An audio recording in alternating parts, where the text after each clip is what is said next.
السلام عليكم على كل متابعيني الكرام. لو أول مرة بتشوفني ما تنساش الاشتراك في القناة واللايك.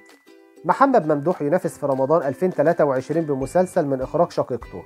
بيواصل الفنان محمد ممدوح تحضيرات مسلسل الرشيد واللي بيخوض بيه منافسات رمضان 2023، ومن المنتظر أن يشهد مسلسل الرشيد واللي بيشارك في بطولته ريهام عبد الغفور وسيد رجب التعاون بين محمد ممدوح وشقيقته المخرجة مي ممدوح في أول أعمالها.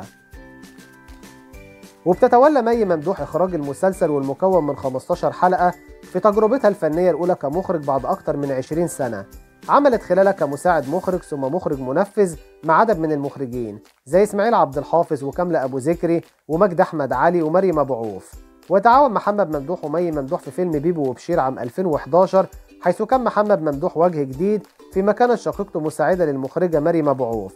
يذكر ان اخر اعمال محمد ممدوح هو فيلم العنكبوت، وكان من بطولة النجم احمد السقا ومنى زكي وظافر العابدين ويسرى اللوزي ومحمد لطفي وريم مصطفى والراحل زكي فاطين عبد الوهاب.